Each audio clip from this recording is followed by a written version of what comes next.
Perimenopause में हो या मेनोपॉज में हो, हर 15-15 दिन में ब्लीडिंग आ रही है या हैवी ब्लीडिंग की वजह से औलाद नहीं हो रही, उनके लिए बहुत अच्छा नुस्खा है। ये मेरा नुस्खा नहीं है, हकीम मोहम्मद अब्दुल्ला का नुस्खा है और मैंने जितनों को बताया अल्हम्दुलिल्लाह, चाहे 13 साल की बच्ची हो चाहे 50 साल की, सबको बहुत फर्क पड़ता है। हर एक की ख्वाहिश होती है कि गुलनार अनार की तरह रंग हो। यूरिन रुक जाता है बार बार, स्पेशली जब आप बिस्तर पे लेटे होते। तो मेरे ऐसे भाई, ऐसे बुजुर्ग जिनको प्रोस्टेट है,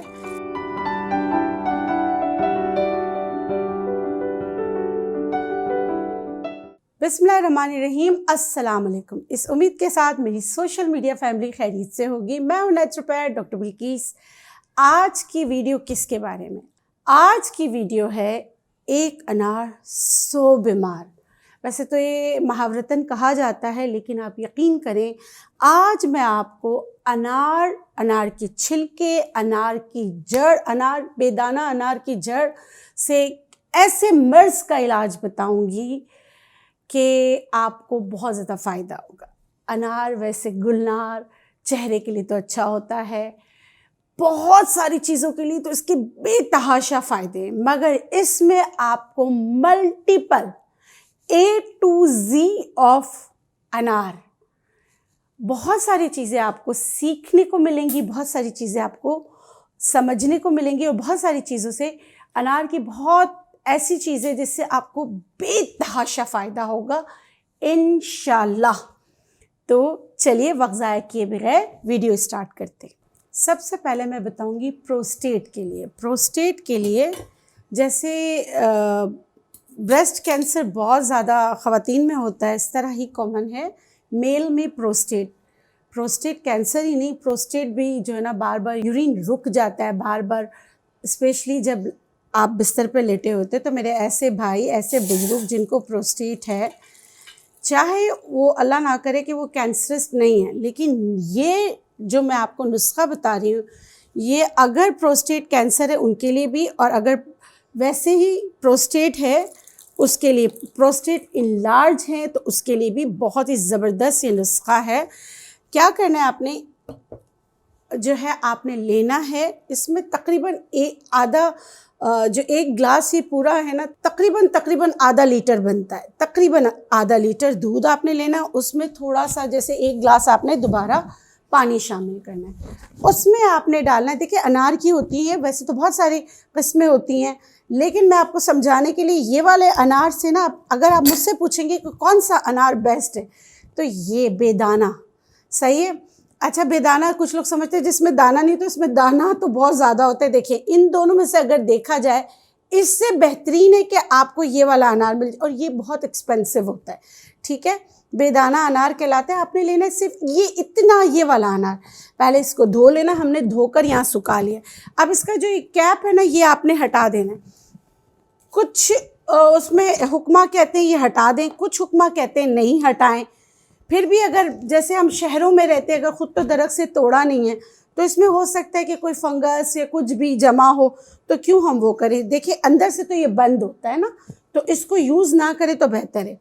ये तकरीबन मैंने आधा लीटर दूध लिया है, उसमें मैंने डाला है 1 गिलास पानी, और अब ये अनार डाल रही हूँ पूरा ऐसे एज इट इज़। इसको मैंने कोई छिलका वगैरह कुछ भी नहीं निकाला है, ठीक है।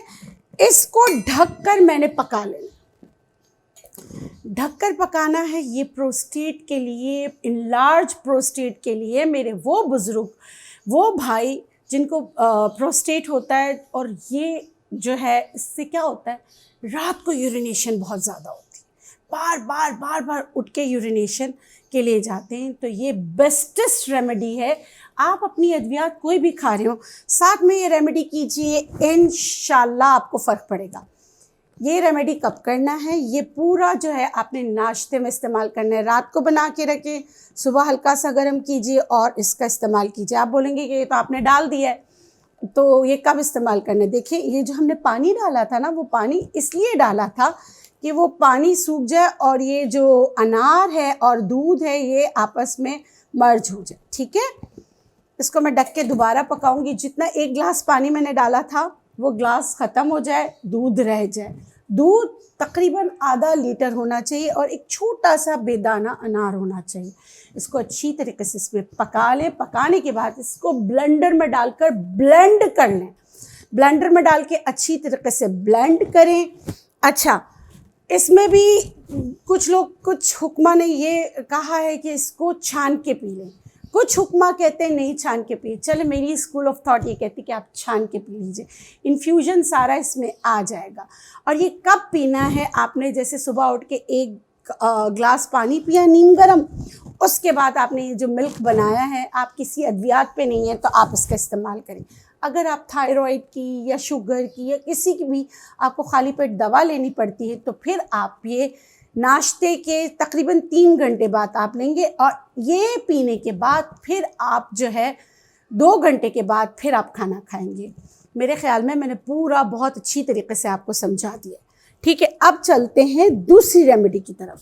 अच्छा, अनार के जो पत्ते होते हैं ना, वो भी बहुत ही ज़बरदस्त होते हैं। अनार के पत्तों से भी, जैसे हमारे गांव में अगर मतलब मुंह में छाले हो जाते हैं या आपको गले आए हुए होते हैं ना, तो अनार के पत्ते खाए जाते हैं। लेकिन शहरों में तो ऐसा नहीं हो सकता, तो आप क्या करेंगे? चलिए, ये रेमेडी बन रही है, मैं आपको पूरा ये तरीक़ा बनता हुआ, देखें उबल रहा है दूध, इसको इसमें नरम करना है पूरा। हाँ, और फ़ौरन जो है ना इसको नहीं ग्राइंड करना है।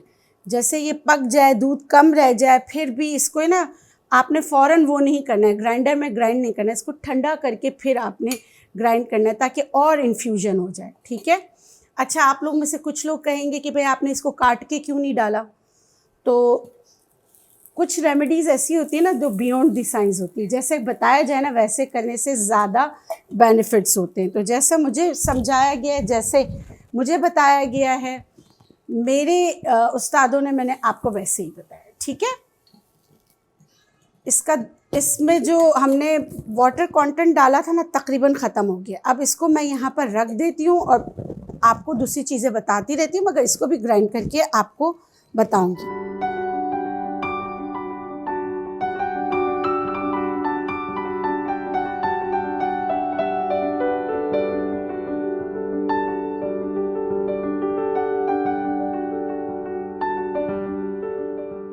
अब दूसरी चीज़ मैं आपको बताऊं, अनार की। वैसे अनार में भी अगर आप देखें ना, पूरे चैम्बर अल्लाह के हुक्म से बने हुए थे हार्ट की तरह। आप इसको अगर खोलेंगे तो 4 चैम्बर बने हुए होते हैं। अच्छा, एक और चीज़, कभी भी आप अनार खाते हैं ना, आप ये छिलका फेंक देते हैं। ये छिलका मोटापे को कम करने में आपकी मदद करेगा। आप अनार भी खाएं। वैसे कहते हैं कि अनार में एक दाना जन्नत का होता है, इसलिए अनार पूरा खाना चाहिए। तो ये छिलके जो इसके अंदर की परत है ना, इसको 4 चैम्बर में, मैं चैम्बर ही कहती हूँ, ये देखें, ये वाला हिस्सा आपने कभी भी नहीं फेंकना। अब ये वाला अनार किसके लिए अच्छा होता है? अगर आपको ब्लड प्रेशर हाई हो रहा है, लिटरली करके देखिएगा, आपको बहुत फ़र्क पड़ेगा। ब्लड प्रेशर हाई हो रहा है, आपके घर में अनार है, आप अनार के दानों को चबाना शुरू कर दें। यकीन करें, ये वाला अनार, इससे आपको इतनी जल्दी ना, ये जो सर भारी हो रहा था और ये जगह भारी हो रही होती है ना, चुटकियों में आपको फ़र्क पड़ेगा। नकाहत इतनी है कि उठा नहीं जा रहा है। आजकल चिकनगुनिया इतना फैला हुआ है, उसमें भी जो है ना, आप ये खट्टा मीठा अनार जो है ना, ये आपकी बड़ी मदद करेगा। आप बिला शिरकत गैर एक अनार जो है ना वो खाएं। बेस्ट टाइम, सब बोलेंगे कौन सा होता है? बेस्ट टाइम हमेशा फ्रूट खाने का होता है शाम से पहले। लेकिन अगर आप रात को लाइट खाना खा रहे हैं तो भी अनार, ऐसी चीज़ें आप खा सकते हैं। ठीक है। ये समझे कि ये एक अनार का दाना आपका एक ब्लड सेल है। जैसे आपके ब्लड सेल्स होते हैं ना, वैसे अल्लाह गफूर रहीम ने इसे बनाया है। तो ये बहुत ही बेहतरीन चीज़ है। अच्छा, अनार का छिलका किस में काम आता है? बेहतरीन मंजन है। अनार के छिलकों को पाउडर बना लीजिए, पाउडर बना के इसमें नमक मिला लीजिए। आपके दांतों को चमकाने के लिए, पायोरिया के लिए, जैसे आपके दांत थिल रहे हो या रिसीडिंग गम हो रहे हो, जैसे आपके गम्स जो है ना दांतों को छोड़ रहे हो, तो इसमें आप सरसों का तेल मिलाएं, शहादत की उंगली से अच्छी तरह लगाएं। यकीन करें बहुत फ़र्क पड़ेगा। और अनार के छिलकों को पाउडर बनाकर रख लीजिए। कहीं अगर बहुत ज़्यादा ब्लीडिंग हो रही है तो आप पहले क्या कीजिए, इसको पकड़ लीजिए। जैसे ख़वातीन हैं, किचन में काम करते हुए आप मतलब हाथ काट लेती हैं, तो उस वक्त ये अनार का छिलके का पाउडर आपके बहुत काम आ सकता है। मेरा आजमाया हुआ है कि आपको ब्लीडिंग हो रही हो या बच्चे हैं, चोट लग जाती है, पहले तो साफ़ कीजिए, फिर दबाइए जहाँ पे ब्लीडिंग हो रही है। फर्स्ट एड के तौर पर आप अनार के छिलकों का पाउडर ना बहुत बारीक पीसा हुआ पाउडर डालेंगे तो ब्लीडिंग रुक जाती है, और अगर इसमें चीनी मिला लेंगे तो फ़ौरन रुक जाती है। ठीक है, ये हो गया इसकी दूसरा। और अगर चेहरे पे झाइयाँ हैं तो अनार खाएं, और अनार का जूस थोड़ा सा लेके, जहाँ झाइयाँ हैं ना, कुछ भी नहीं करना आपने, सिर्फ अनार का जूस थोड़ा सा झाइयों पे लगाना है डेली। उससे बहुत ज़्यादा फ़र्क पड़ता है। अनार के जूस को गर्म करके, जैसे अनार है उसको गर्म कीजिए, जूस निकालिए, उसको गर्म कीजिए। तो अगर आपके गले में बहुत दर्द है तो अनार के जूस को गर्म करके जो है ना, अगर चाहे तो उसमें मिश्री मिलाकर पीजिए, उससे आपको बहुत ज़्यादा फ़र्क पड़ेगा। इसके अलावा नेचुरलाइज में एक चीज़ बनती है जिसे हम वाइटनिंग ड्रिंक कहते हैं। मैं आपको वाकई बता देती हूँ, मेरे पास एक बच्ची काम करती थी, मेरी हेल्पिंग हैंड थी, वो हर वक्त बेहोश हो जाती थी, तो मैंने उसको ये बना के दिया था। ये बना के देने से उसमें एनर्जी तो बहुत अच्छी है, मगर उसका रंग निखर गया, बहुत ज़्यादा निखर गया। जब फिर मैंने लोगों को बताना शुरू किया, अल्हम्दुलिल्लाह सबको फ़र्क पड़ना शुरू किया। ये चीज़ देखिए, पाकिस्तान में तो लोग मुझसे ले सकते हैं, लेकिन मेरे इस चैनल को देखने वाले जो उर्दू बोलते हैं हर जगह है, इंडिया में भी देखा जाता है, बांग्लादेश में भी देखा जाता है, सऊदी अरब में भी देखा जाता है, और जहाँ जहाँ उर्दू बोलने वाले हैं वहाँ सब जगह देखा जाता है। तो उन सब के लिए तोहफ़ा है, क्योंकि हम जितनी भी बात कर लेना कि बहुत सारे लोग नीचे मुझे कमेंट्स करेंगे, मैं ख़ुद बहुत ख़िलाफ़ हूँ रंग के बारे में बात करने की, लेकिन हर एक की ख्वाहिश होती है कि गुलनार अनार की तरह रंग हो। तो अगर आप भी ऐसे ही चाहते हैं तो मैं आपको ये बनाना बता देती हूँ। देखिए, ये है अनार के फूल, इसको कहते हैं अनार के फूल। जब ये बना नहीं है, एक अनार का फूल होता है, वो दूसरा होता है। ये अनार का फूल जैसे गिर जाता है, अनार बना नहीं है और ये गिर जाता है, ठीक है। तो इसको हम क्या करते हैं, इसके ये वाली जगह जो है ना, ये जो हिप है, इसको साफ़ कर लेते हैं, साफ़ करते हैं।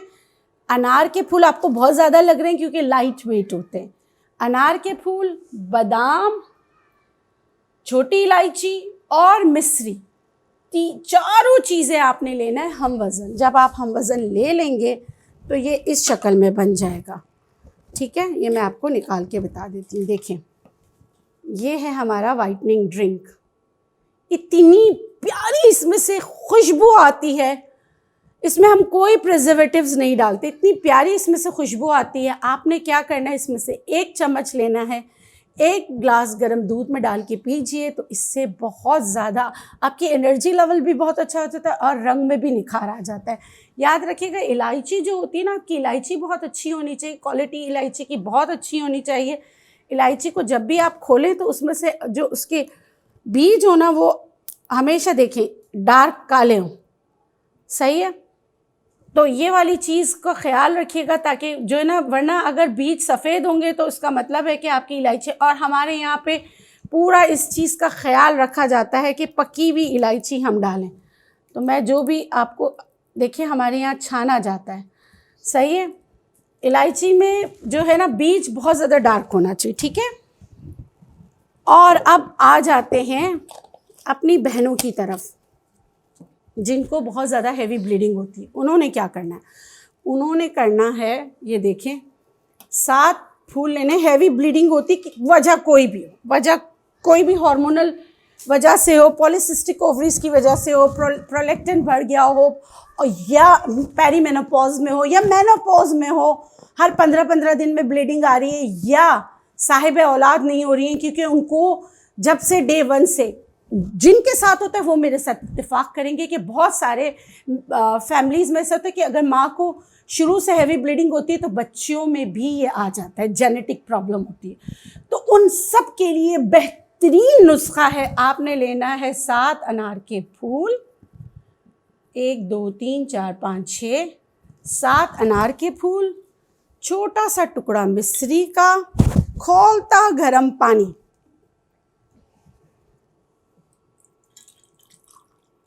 ये पानी गर्म होना चाहिए। आप इसको ढक देंगे रात को सराहने पे, सुबह इसको किसी तरह भी ऐसे चले, हम इस तरह ढक देते हैं। सुबह इसको मल छान कर फिर आपने ये पी लेना है। और मखसूस अयाम में आपने नहीं पीना। मखसूस अयाम का मतलब है 1, 2, 3, 4, 5 दिन, फिर दोबारा इसको स्टार्ट करना है। जिन्होंने बहुत सारे नुस्खे किए हैं लेकिन हैवी ब्लीडिंग की वजह से औलाद नहीं हो रही, उनके लिए बहुत अच्छा नुस्खा है। ये मेरा नुस्खा नहीं है, हकीम मोहम्मद अब्दुल्ला का नुस्खा है। और मैंने जितनों को बताया अल्हम्दुलिल्लाह, चाहे 13 साल की बच्ची हो चाहे 50 साल की बच्ची हो, सबको बहुत फ़र्क पड़ता है। हार्मोन्स को बैलेंस करता है, पेरीमेनोपॉज में उनको सही करता है, आपके एस्ट्रोजन और प्रोजेस्टेरोन को बैलेंस करने में आपकी मदद करता है जो 2 हार्मोन्स है, और आपके मंथली साइकिल को बेहतर करता है और आपके एग साइज़ को बेहतर करता है। तो ये आप आराम से जो है ना पी सकते हैं। और सुबह जो है ना आपने इस्तेमाल करें। अगेन, अगर आप सुबह कोई अद्वियात इस्तेमाल कर रहे हो तो आप पूछेंगे हम क्या करें। अगर आप थायराइड की मेडिसिन ले रहे हैं तो ऑफ कोर्स आपको वही लेना है। फिर वही आपने तरीका करना है कि आपने खाने के जो है नाश्ते के 3 घंटे बाद आपने ये पीना है। और जिन लोगों को मखसूस अयाम जो है ना हर ड्रॉपिंग होती है, हर वक्त आया जाता है, पूरा थ्रू आउट द मंथ रहता है, तो उनको जो है ना गैप करने की ज़रूरत नहीं है। जिस तरह मैंने कहा मखसूस अयाम में छोड़ देना है, नहीं छोड़ना। वो 3 महीने तक लगातार लेंगे और अपनी अद्वियात का इस्तेमाल करेंगे तो ये नुस्खा आपको एनर्जी भी देगा।